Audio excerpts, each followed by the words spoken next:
Hello friends, நம்ம இன்றைக்கி சம்மங்கி பூ மாலை எப்படி ரொம்ப ஈஸியாக ரெடி பண்ணுறதுன்னு பார்க்கலாம். சம்மங்கி பூ மாலை ரெடி பண்ணுறதுக்காக இந்த மாதிரி சம்மங்கி பூவோட அந்த பச்சை கலருக்கும் கொஞ்சம் மேலே வரைக்கும் காம்பு வந்துட்டு கட் பண்ணிடலாம். காம்பு வளைஞ்சி இருக்கிறதுனால மாலை ரெடி பண்ணும்போது கொஞ்சம் டிஸ்டர்பாக இருக்கும். அதனால் எல்லா பூக்களோட காம்பு இந்த மாதிரி கட் பண்ணிடுங்க. அடுத்து நார்மலாக நம்ம பூ கோர்க்கிற ஊசியை எடுத்துக்கலாம். அதெல்லாம் ரெட்டையாக உள்ளன் நூல் போட்டு எடுத்துக்கலாம். இந்த மாதிரி உள்ளன் நூல் கொஞ்சம் பின்னாடி விட்டுட்டு இந்த மாதிரி ரோஜா காம்பு வச்சு ஒரு கண்ணி கட்டிக்கலாம். அப்படி ரோஜா காம்பு வச்சு ஒரு கண்ணி கட்ட முடியலன்னா நல்லா இறுக்கமாக ஒரு முடி போட்டுக்கங்க போதும்.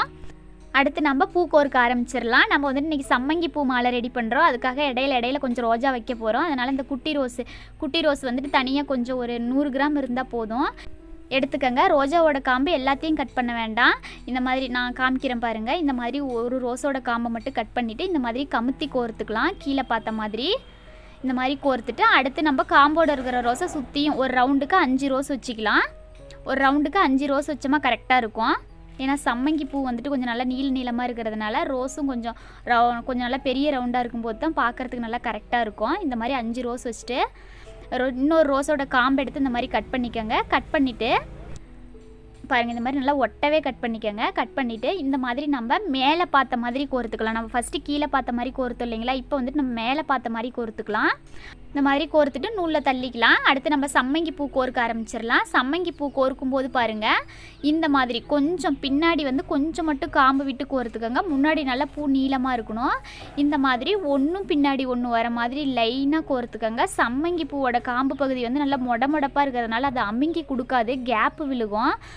அதனால் இந்த மாதிரி ஒன்றும் பின்னாடி ஒன்று வர மாதிரி கோர்த்துட்டு நல்லா நெருக்கி கோர்த்துக்கோங்க. ஒவ்வொரு பூவும் கோர்க்கும்போது லைட்டாக அப்படியே நெருக்கி விடுங்க. கீழ்ப்பக்கமாக அழுத்தி விடுங்க, ஊசி பக்கமாக. அது நல்லா தட்டையாக ஆகும்போது நம்மளுக்கு அதிகமாக கேப் விழுகாது. இந்த மாதிரி ஆர்டர் மாறாமல் சுற்றியும் ரவுண்டாக கோர்த்துக்கிட்டே வாங்க. ஊசி சின்ன சைஸ் ஊசியாக இருந்தாலும் பரவாயில்ல, நம்ம ஒவ்வொரு சுத்தாக கூட கோர்த்து நம்ம நூலில் தள்ளி விட்டுக்கலாம். இந்த ஊசி சின்ன சைஸ் ஊசியை விட கொஞ்சம் பெருசு, அதனால் நான் 2 சுற்று 3 சுற்று கூட கோர்த்துக்கலாம். கோர்க்கும் போதே நல்லா நெருக்கி விட்டுக்கோங்க. நம்ம கோர்த்த பின்னாடி நூலில் தள்ளி விடும்போது கொஞ்சம் நெருங்கும். அப்போ நம்மளுக்கு மாலை நம்ம கடையில் வாங்குகிற மாலையை விட இன்னும் கொஞ்சம் நெருக்கமாகவே நம்மளுக்கு மாலை கிடைக்கும். பாருங்கள், இப்படி நான் லைட்டாக நெருக்கி கோர்த்துருக்குறேன். கீழே காம்பை அழுத்தி கோர்த்துருக்குறேன். அப்பயே இந்த அளவுக்கு நெருக்கம் கிடைக்கிது. அதுவும் ரவுண்டாக கோர்த்துருக்குறேன் பாருங்கள். இந்த மாதிரி ரவுண்டாக கோர்த்து எடுத்துக்கோங்க. இந்த மாதிரி 2 சைடு மேல் பக்கமும் கீழ் பக்கமும் பூ நல்லா இறுக்கமாக பிடிச்சிக்கிட்டு நூலில் தள்ளி விடுங்க. இதே மாதிரி தான் நம்ம ஒவ்வொரு செட்டும் கோர்க்க போகிறோம். பாருங்கள், இப்போ நூலில் கொஞ்சம் மேலே ஊசியில் இருந்ததை விட நூலில் தள்ளி விட்ட பின்னாடி பாருங்கள் நல்லா நெருக்கமாக இருக்குது. நம்ம அடுத்த செட்டு கோர்க்கிறதுக்காக இந்த மாதிரி முட்டைக்கோசு, உருளைக்கிழங்கு, இந்த மாதிரி ஏதாவது நம்மக்கிட்ட வெஜிடபிள்ஸ் இருந்ததுன்னா அதோட வேஸ்ட் எடுத்து இந்த மாதிரி கொஞ்சம் தட்டையாக இருக்கிற மாதிரி எடுத்து வச்சு இந்த மாதிரி ஊசியை அதில் ஸ்ட்ரெயிட்டாக நல்லா லைட்டாக கோர்த்து விட்டிங்கன்னா போதும். லைட்டாக வச்சு அமுத்துனிங்கன்னா அதில் ஏறிக்கும். அந்த காய்கறியாக இருந்தால் தான் நல்லா ஊசி இறங்கும். லைட்டாக ஊசி இறக்கி விட்டுட்டு இந்த மாதிரி சுற்றியும் ரவுண்டாக நம்ம கையில் பிடிச்சிக்கிட்டு கோர்க்கும்போது கொஞ்சம் கஷ்டமாக இருக்கும். அதனால் இந்த மாதிரி ஊசி நல்லா குத்தி வச்சுட்டு நம்ம கோர்க்கும்போது ஈஸியாக இருக்கும். இந்த மாதிரி ரவுண்டாகவே கோர்த்துக்கோங்க. கேப் இல்லாமல் கோர்க்க ஒவ்வொரு ரவுண்டுக்கும் நல்லா நெருக்கி விட்டு கீழ்ப்பக்கமாக அழுத்தி விட்டு இந்த மாதிரி ரவுண்டாக கோர்த்துக்கலாம். ஃபஸ்ட்டு நான் ஒரு செட்டு கோர்த்துட்டேன். 2வது செட்டு கோர்க்கும்போது பாருங்கள் எப்படி ஜாயின் பண்ணுறதுன்னு. இந்த இடத்துல முடிஞ்சிருக்குது பூவு. இப்போ 2வது செட்டுக்கு அந்த இடத்துல ஸ்டார்ட் ஆகிருக்குது. அப்போ 2ஐயும் ஒன்றும் பக்கத்தில் ஒன்று வர மாதிரி நூலோடு சேர்த்து அப்படியே நகர்த்தி விடுங்க. அப்போ நம்மளுக்கு ரவுண்டாகவே கிடைக்கும். இல்லை நம்ம அதை கவனிக்காமல் நம்ம ஃபஸ்ட்டு கோர்த்த பூவோட அடுத்த பூவை நம்ம நகர்த்தி விடும்போது அது ஆர்டரும் மாறும். அப்படியே ரவுண்டாக நம்மளுக்கு கிடைக்காது. இந்த மாதிரி பண்ணும்போது தான் நம்மளுக்கு மாலை கட்டின மாதிரி ரொம்ப அழகாக இருக்கும். நான் அடுத்த செட்டு தள்ளி விடுறேன் பாருங்கள். இந்த மாதிரி தள்ளி விட்டுட்டு நம்ம முன்னாடி தள்ளி விட்டதுக்கும் இப்போ தள்ளி விடுறதுக்கும் கடைசியாக எது முடிஞ்சிருக்குது, இதில் ஃபஸ்ட்டு எது ஸ்டார்ட் ஆகிருக்குதோ அது பக்கத்தில் இந்த மாதிரி வச்சுட்டு நம்ம நெருக்கி விடும்போது நல்லா ரவுண்டு மாறாமல் கிடைக்கும். ரொம்ப அழகாக நெருக்கமாக வந்துருச்சு பாருங்கள். இதே மாதிரி நம்மளுக்கு எவ்வளோ நீளம் வேணுமோ அவ்வளோ நீளம் கோர்த்துக்கலாம். நான் இந்த மாதிரி கொஞ்சம் கொஞ்சமாக கோர்த்து நகர்த்தி விடுறேன் பாருங்கள். அடுத்து சம்மங்கி பூ மாலை பார்த்திங்கன்னா நல்லா வெயிட்டாக இருக்கும். அதனால் நல்லா திக்கான நூலாக போட்டுக்கோங்க. வீடியோவை ஸ்கிப் பண்ணாமல் ஃபுல்லாக பாருங்கள். வீடியோவோட கடைசியில் நான் நான் இப்போ கோர்த்துட்ருக்கிற நூலை விட இன்னும் கொஞ்சம் நல்லா திக்கான நூல் காமிச்சிருக்கிறேன். அடுத்து அந்த மாதிரி எதுவும் திக்கான நூல் எதுவும் கிடைக்கல அப்படிங்கிற பட்சத்தில் நம்மக்கிட்ட இருக்கிற நூலையே 4-5 மடித்து போட்டு நல்லா கொஞ்சம் ஊசி நல்லா கொஞ்சம் பெரிய ஊசியாக இருந்ததுன்னா அதோட ஹோல்ஸும் நல்லா பெருசாக இருக்கும். 4-5 மடித்து போட்டு கூட நம்ம கோர்த்துக்கலாம். சம்மங்கி பூ கொஞ்சம் தூரத்துக்கு கோர்த்துட்டு அடுத்து ரோஸ் 2 செட்டு கோர்த்துக்கிறேன். ஃபஸ்ட்டு செட்டு ரோஸ் கோர்த்துட்டேன். 5 ரோஸ் ரவுண்டாக வச்சுட்டு சென்டராக ஒரு ரோஸை காம்பை கட் பண்ணிவிட்டு கோர்க்கிறது தான். இந்த மாதிரி 2வது செட்டு கோர்த்துட்டு இருக்கிறேன் பாருங்கள். 5 ரோஸ் ரவுண்டாக வச்சுட்டு சென்டராக காம்பை கட் பண்ணிவிட்டு ஒரு ரோஸை கோர்த்துக்கலாம். இந்த மாதிரி நான் ஃபஸ்ட் டைம் வைக்கும்போது ஒரு செட்டு ரோஸ் மட்டும் வச்சேன். இந்த டைம் 2 செட்டு ரோஸ் வச்சுக்கிட்டேன். இதுக்கப்புறமும் நம்ம கொஞ்சம் தூரத்துக்கு சம்மங்கி பூ வச்சுக்கலாம். அப்போ தான் பார்க்குறதுக்கு மாலை ரொம்ப அழகாக இருக்கும்.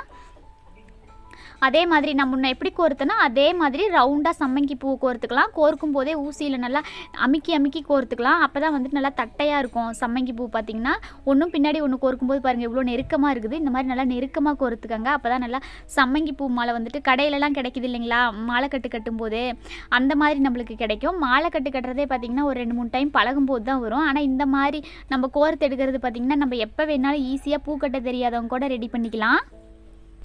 இந்த மாதிரி முன்ன கோர்த்ததை விட இந்த டைம் சம்மங்கி பூ வந்துட்டு கொஞ்சம் கம்மியாகவே கோர்த்துக்கிட்டேன். இந்த டைம் கொஞ்சம் கம்மியாகவே கோர்த்துட்டு ஒரு செட்டு ரோஸ் வச்சுக்கலாம்.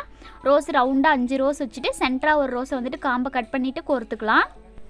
இந்த மாதிரி ரோஸை கோர்த்துட்டு நகர்த்தி விட்டுறலாம். அவ்வளோதான். மாலை வந்துட்டு இவ்வளோ லென்த் இருந்தால் கரெக்டாக இருக்கும். நான் பேசுகிறது அவ்வளோக்கு தெளிவாக புரியலைனா கூட வீடியோவை ஸ்கிப் பண்ணாமல் பார்க்கும்போது நீங்கள் ஈஸியாக புரிஞ்சிக்கலாம். இந்த மாதிரி மாலையை ரெடி பண்ணிவிட்டு முன்னாடி பகுதியில் நூலை வந்துட்டு கொஞ்சம் விட்டு கட் பண்ணிக்கோங்க. இந்த அளவுக்கு விட்டமாக கூட கரெக்டாக இருக்கும். அடுத்தது நான் அதே மாதிரி இன்னொரு செட்டு மாலை ரெடி பண்ணி வச்சுருக்கிறேன் பாருங்கள். இப்போ வந்துட்டு மாலையோட 2 சைடும் ரெடி ஆகிடுச்சு. அடுத்து பார்த்திங்கன்னா நம்ம மாலையோட குஞ்சம் பகுதி ரெடி பண்ண போகிறோம். அதுக்கு முன்னாடி நம்ம மாலை கட்டும்போது இந்த மாதிரி ரோஸ் காம்பு வச்சு கட்டணும் இல்லைங்களா, ஒரு கண்ணி கட்டிக்க சொன்னோம் இல்லைங்களா, அந்த ரோஸ் காம்பு வந்துட்டு இந்த மாதிரி எடுத்துடலாம். அப்போ தான் ஜாயின் பண்ணும்போது நம்மளுக்கு டிஸ்டர்பாக இருக்காது. அடுத்தது அதே ஊசியில் கொஞ்சம் தூரத்துக்கு நூல் போட்டு இந்த மாதிரி கடைசியாக 2-3 முடி போட்டுக்கலாம். நல்லா குண்டா முடி போட்டுட்டு நம்ம வந்து ரோஸை வந்துட்டு ஃபஸ்ட்டு நம்ம கோர்த்தோம் இல்லைங்களா, கமுத்தி காம்பை கட் பண்ணிவிட்டு அதே மாதிரி இந்த மாதிரி கமுத்தி கீழ் பக்கமாக பார்த்த மாதிரி ஒரு ரோஸை கோர்த்துக்கலாம். ரவுண்டாக 5 ரோஸ் வச்சுட்டு மேல் பக்கமாக பார்த்த மாதிரி ஒரு காம்பை கட் பண்ணிவிட்டு மேல் பக்கமாக பார்த்த மாதிரி ஒரு ரோஸை கோர்த்துக்கலாம். இந்த மாதிரி ஒரு செட்டு ரோஸ் கோர்த்துட்டு சம்மங்கி பூ வந்துட்டு மாலையில் எப்படி ஒன்றும் பின்னாடி ஒன்று வர மாதிரி காம்பை கட் பண்ணிவிட்டு கோர்த்தமோ அதே மாதிரி ஒன்றும் பின்னாடி ஒன்று வர மாதிரியே ஒரு 3 ரோ கோர்த்துக்கிட்டோமா கரெக்டாக இருக்கும். 3 ரோ கோர்த்துக்கலாம். அடுத்தது நம்ம ஃபஸ்ட்டு ரோஸ் கோர்த்துட்டோம். அடுத்து சம்மங்கி பூ கோர்க்குறோம். அடுத்து ரோஸ் கோர்த்துக்கலாம். ஆனால் வந்து சென்டரில் சம்மங்கி பூ கோர்க்காமல் கூட நம்ம சென்டரில் வந்து துளசியோ மறிக்குழுந்தோ வேப்பிலையோ இந்த மாதிரி கூட நம்ம கோர்த்துக்கலாம். சம்மங்கி பூ வந்துட்டு இந்த மாதிரி ஒரு 3 லேயர் கோர்த்துட்டு நம்ம வந்துட்டு நூலில் தள்ளி விட்டுக்கலாம். இந்த மாதிரி தள்ளி விட்டுட்டு அடுத்தது ஒரு செட்டு வந்துட்டு நம்ம முன்ன கோர்த்து இல்லைங்களா ரோஸு, அதே மாதிரி சுற்றி 5 ரோஸ் வச்சுட்டு சென்டராக ஒரு ரோஸை காம்பை கட் பண்ணி இந்த மாதிரி கோர்த்துட்டு கொஞ்சம் நூல் விட்டு கட் பண்ணிடுங்க. அவ்வளோதான். அடுத்தது மாலையை முடி போட்டுக்கலாம். மாலையை முடி போடும்போது இந்த மாதிரி டைரெக்ஷனில் வச்சுக்கிட்டு நம்ம முடி போட்டுக்கலாம். நம்ம வந்து ஸ்ட்ரெயிட்டாக வச்சோம்னா மாலையில் கேப் விழுகும். இந்த மாதிரி அதோட ஆப்போசிட்டே வச்சோம்னா கேப் விழுகாது, நல்லா நெருக்கமாக இருக்கும். நம்மளால் எவ்வளோ நெருக்கமாக முடி போட முடியுமோ அவ்வளோ நெருக்கமாக ஒரு 3 முடி 4 முடி நல்லா இறுக்கமாக போட்டுக்கோங்க. போட்டுட்டு மிச்சம் இருக்கிற நூலை கட் பண்ணிவிட்டு குஞ்சம் ரெடி பண்ணி வச்சிடலைங்களா, அதில் வந்து நம்ம ஊசியில் ரெட்டையாக தான் நூல் போட்டோம். அந்த நூலை வந்துட்டு ஒரு சைடு நூலை அடிப்பக்கமாகவும் ஒரு சைடு நூலை வந்துட்டு மேல் பக்கமாக இந்த மாதிரி நல்லா இறுக்கமாக நம்ம மாலையோட நூலை போய் தொடுற அளவுக்கு நல்லா இறுக்கமாக ஒரு 3-4 முடி போட்டுக்கோங்க. முடி போட்டுட்டு மிச்சம் இருக்கிற நூலை கட் பண்ணிடுங்க. அவ்வளோதான். ரொம்ப அழகான சம்மங்கி பூ மாலை ரெடி ஆகிடுச்சு. கழுத்து பகுதியில் பாருங்கள் இந்த மாதிரி கொஞ்சம் நகர்த்திட்டு உருவிட்டு வராது இருக்கிறதுக்கு இந்த மாதிரி ஒரு ரோஸ் காம்பை வச்சு முடி போட்டுக்கலாம். நல்லா இறுக்கமாக ஒரு 2-3 முடி கூட போட்டுக்கோங்க. 2 சைடுமே அதே மாதிரி ரோஸ் காம்பை வச்சு 2-3 முடி போட்டுக்கலாம். அப்போ வந்து நம்ம ரெடி பண்ணின மாலை நம்ம வந்துட்டு கட்டில் இல்லைங்களா, நம்ம கோர்த்து தான் வச்சுருக்குறோம். அதனால் வந்துட்டு உருவிட்டு வராமல் இருக்கிறதுக்கு நம்ம இந்த மாதிரி முடி போட்டுட்டு மிச்சம் இருக்கிற நூலை கட் பண்ணிவிட்டு கூட நம்ம ரிப்பன் வச்சு கட்டலாம். அது எப்படி லாஸ்ட்டாக கட்டுறதுன்னு பார்க்கலாம். அவ்வளோதான். ரொம்ப அழகான சம்மங்கி பூ மாலை ரெடி பண்ணியாச்சு. நம்மளுக்கு கடையில் கிடைக்கிற மாலையை விட நல்ல நெருக்கமாக இருக்கும். பார்க்குறதுக்கு ரொம்ப அழகாக இருக்குது பாருங்கள். இந்த ரோஸ் எல்லாம் நம்ம சென்டராக அளவாக வச்சதுனால ரொம்ப அழகாக சூப்பராக இருக்குது. இதே மாதிரி நீங்களும் ரெடி பண்ணி பாருங்கள்.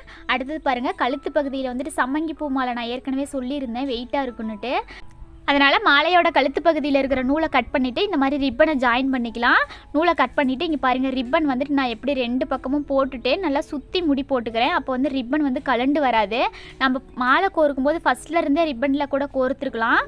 ஆனால் வந்துட்டு பார்த்திங்கன்னா ரிப்பனை விட எனக்கு உள்ளன் நூல் கொஞ்சம் ஈஸியாக இருந்தது. அதனால தான் நம்ம நல்லா சாமி சிலை கொஞ்சம் பெருசாக இருக்குது, அதனால் வந்துட்டு மாலை நல்லா தொங்கிட்டு இருக்கிற மாதிரி போடுறோம் அப்படின்னா வந்து நல்லா இந்த மாதிரி ரிப்பன்லேயோ இல்லை நல்லா இன்னும் திக்கான நூல்லையோ தான் நம்ம மாலை ரெடி பண்ணணும். உள்ளன் நூலில் ரெடி பண்ணுறதுனா ஒரு 4-5 கூட மடித்து போட்டு ரெடி பண்ணிக்கோங்க. இந்த மாதிரி 1/2 இன்ச்சு ரிப்பனு இன்னும் நல்லா திக்கான நூல்லாம் ஃபேன்சி ஸ்டோரில் விற்கிது. இந்த ரிப்பனும் இருக்குது பாருங்கள். இதுலேயே எல்லா கலரும் நம்மளுக்கு கிடைக்குது. நூல் வந்துட்டு இன்னும் திக்கான நூல் காமிக்கிறேன் பாருங்கள் வீடியோவோட கடைசியில். அந்த நூலும் மாலை கட்டுறதுக்கு நல்லா ஈஸியாக இருக்கும், நல்லா திக்காக இருக்கும். நம்ம கோர்த்து எடுக்கிறதுனால அந்த மாதிரி நூல் வந்து நம்ம பயன்படுத்திக்கலாம். இந்த மாதிரி மாலையோட 2 பக்கமும் கொஞ்சம் நீளத்துக்கு ரிப்பன் விட்டு இந்த மாதிரி முடி போட்டுக்கலாம். நம்ம மாலையோட நூலை விட இந்த ரோஸ் காம்பில் தான் நம்ம இந்த ரிப்பனை சிக்க வச்சுருக்குறோம். இது வந்துட்டு 1/2 இன்ச்சு ரிப்பன் தான், அதனால் இந்த ரிப்பன்லேயே கோர்க்கிறதுனாலும் கோர்த்துக்கலாம். இந்த வீடியோ வந்துட்டு உங்களுக்கு கண்டிப்பாக பிடிச்சிருக்கும். இந்த வீடியோ பிடிச்சிருந்ததுன்னா மறக்காமல் நம்ம சேனலை சப்ஸ்கிரைப் பண்ணிக்கோங்க. ரிப்பன் பாருங்கள், நான் மாலை கட்டுறதுக்கு வந்துட்டு இந்த மாதிரி ரிப்பன்லாம் நான் வந்துட்டு தாமரைப்பூ மாலை ரெடி பண்ணி காட்டியிருந்தேன். இந்த மாதிரி நம்ம ஊசியில் கோர்க்கும்போது அது சுருண்டுக்கும், பெருசாக பட்டையாக இருக்குதுன்னு நினைக்காதீங்க. இது 1/2 இன்ச்சு ரிப்பன் தான். இதுலேயும் நம்ம மாலை கோர்த்து ரெடி பண்ணிக்கலாம். அடுத்தது இந்த நூல் வந்துட்டு மாலை கோர்க்கிறதுக்கு நல்லா திக்கான நூலாக இருக்கும். இது வந்து ஒத்தையாக போட்டாவே போதும், ஏன்னா அவ்வளோ திக்கான நூல். இது வந்துட்டு இழுத்தம்னா கூட பிக்க முடியாது, அவ்வளோ கெட்டியான நூல். இந்த மாதிரி நூலில் நம்ம மாலை கோர்க்கும்போது மாலை நல்லா ஸ்ட்ராங்காக இருக்கும். இந்த மாதிரி திக்கான நூலாக பார்த்து வாங்கிக்கோங்க.